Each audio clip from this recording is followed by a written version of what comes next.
বাংলাদেশ বেতার রাজশাহী। এখন শুনবেন স্থানীয় বাংলা সংবাদ। আসসালামু আলাইকুম।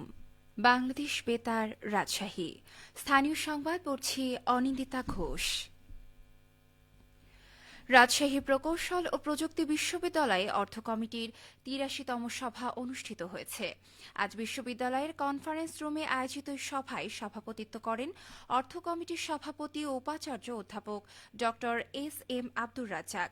সভায় রুয়েটের একাডেমিক ও প্রশাসনিক সহ সার্বিক কর্মকাণ্ড সুষ্ঠুভাবে পরিচালনার জন্য বিভিন্ন নীতিমালা বাস্তবায়নের সিদ্ধান্ত গ্রহণ করা হয়।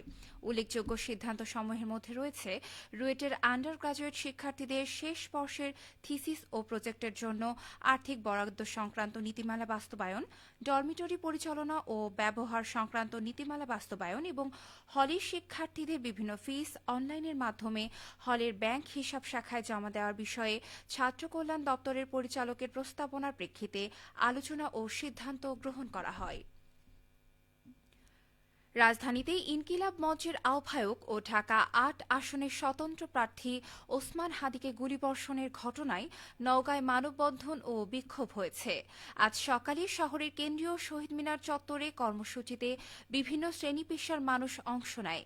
এ সময় বক্তারা হাদির উন্নত চিকিৎসা নিশ্চিতকরণের পাশাপাশি দুষ্কৃতিকারীদের দ্রুত আইনের আওতায় এনে শাস্তির দাবি করেন। এদিকে ইনকিলাব মঞ্চের মুখপাত্র ওসমান হাদির উপরে গুলিবর্ষণের প্রতিবাদে সিরাজগঞ্জে বিক্ষোভ মিছিল ও সমাবেশ করেছে বিএনপি নেতাকর্মীরা। আজ সকালে কেন্দ্রীয় কর্মসূচির অংশ হিসেবে শহরের ইবি রোড জেলা বিএনপি কার্যালয় থেকে বিক্ষোভ মিছিলটি বের করা হয়। মিছিলটি শহরে গুরুত্বপূর্ণ সড়ক প্রদক্ষিণ করে বাজার স্টেশনে গিয়ে শেষ হয়। মিছিল পূর্ব সংক্ষিপ্ত সমাবেশে বক্তব্য রাখেন সিরাজগঞ্জ জেলা বিএনপির সাধারণ সম্পাদক সাইদুর রহমান বাচ্চু। বিক্ষোভ সমাবেশ ও মিছিলে জেলা বিএনপি ও বিভিন্ন অঙ্গ সহযোগী সংগঠনের বিপুল সংখ্যক নেতাকর্মীরা অংশগ্রহণ করেন।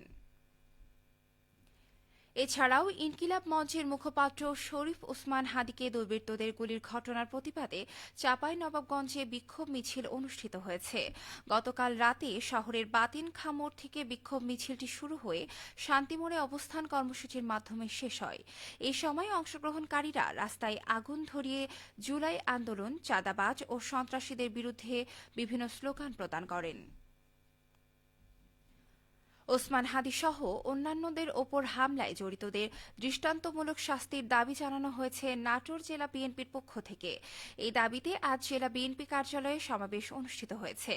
সমাবেশে নাটোর ২ আসনে বিএনপি মনোনীত সংসদ সদস্য প্রার্থী অ্যাডভোকেট রুহুল কুদ্দুস তালুকদার দুলু বলেন, সকলকে ভেদাভেদ ভুলে সতর্ক থাকতে হবে, সজাগ থাকতে হবে, ঐক্যবদ্ধ থাকতে হবে। সমাবেশে অন্যান্যদের মধ্যে উপস্থিত ছিলেন জেলা বিএনপির আহ্বায়ক রহিম নেওয়াজ, সদস্য সচিব আসাদুজ্জামান আসাদ সহ বিএনপির নেতৃবৃন্দ। পরে সমাবেশ শেষে বের হওয়া মিছিল শহরের প্রধান সড়ক প্রদক্ষিণ করে নাটোর প্রেস ক্লাব চত্বরে এসে শেষ হয়। রাজশাহী মেট্রোপলিটন পুলিশের আরএমপি থানা ও ডিবি পুলিশের অভিযানে বিভিন্ন অপরাধের অভিযোগে মোট ১৮ জনকে আটক করেছে পুলিশ। মহানগরীর বিভিন্ন স্থানে অভিযান চালিয়ে ওয়ারেন্টভুক্ত ১০ জন, মাদক মামলায় ২ জন ও অন্যান্য মামলায় ৬ জনকে গ্রেপ্তার করেছে আরএমপি। গ্রেপ্তারকৃত আসামিদের বিরুদ্ধে আইনগত ব্যবস্থা গ্রহণ করেছে রাজশাহী মেট্রোপলিটন পুলিশ। নওগাঁর রানীনগরে শুরু হয়েছে ৫ দিনব্যাপী উপজেলা কাপ ক্যাম্পরি। গতকাল বাংলাদেশ স্কাউটস উপজেলা শাখার আয়োজনে রানীনগর বালিকা উচ্চ বিদ্যালয় চত্বরে উদ্বোধনী অনুষ্ঠানে প্রধান অতিথি ছিলেন উপজেলা নির্বাহী কর্মকর্তা মোহাম্মদ রাকিবুল হাসান। আয়োজকরা জানান, ৫ দিনব্যাপী এই উপজেলা কাপ ক্যাম্পরিতে উপজেলার ৩৫টি প্রাথমিক বিদ্যালয়ের মোট ২০০ জন শিক্ষার্থী অংশগ্রহণ করেছে। আগামী ১৫ ডিসেম্বর পর্যন্ত এই ক্যাম্পরি অনুষ্ঠিত হবে।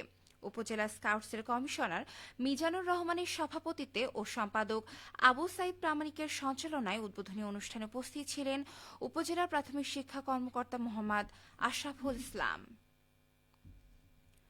নাটোরের নর্থ বেঙ্গল চিনিকলে এ পর্যন্ত ৫৪,৪২৫ মেট্রিক টন আখ মাড়াই করে ২,৭৬০ মেট্রিক টন চিনি উৎপাদন করতে সক্ষম হয়েছে। ৩৪ আখ মাড়াই দিবসে চিনিকলে এই চিনি উৎপাদন হয়। ২ লাখ টন আখ মাড়াই করে ১৩,০০০ টন চিনি উৎপাদনের লক্ষ্যমাত্রা নিয়ে নাটোরের নর্থ বেঙ্গল চিনিকলে চলতি মৌসুমের আখ মাড়াই কার্যক্রম শুরু হয় গত ৭ই নভেম্বর। নর্থ বেঙ্গলের চিনিকলের ব্যবস্থাপনা পরিচালক মোহাম্মদ ফরিদ হোসেন ভূঁইয়া জানান, আখ মাড়াই করে চিনি আহরণের হার সন্তোষজনক। আশা করা হচ্ছে মৌসুম শেষে উৎপাদন লক্ষ্যমাত্রা পূরণ হবে। সবশেষে আবহাওয়া। আজ দুপুর ২টায় রাজশাহীতে তাপমাত্রা ছিল ২৬ ডিগ্রি সেলসিয়াস। এ সময় বাতাসে আপেক্ষিক আর্দ্রতার পরিমাণ ছিল ৩৮%। রাজশাহী ও পার্শ্ববর্তী এলাকায় আজ সূর্যাস্ত সন্ধে ৫টা ১৮ মিনিটে। সংবাদ শেষ হলো। আমাদের পরবর্তী সংবাদ বিকেল ৪টা ৫ মিনিটে।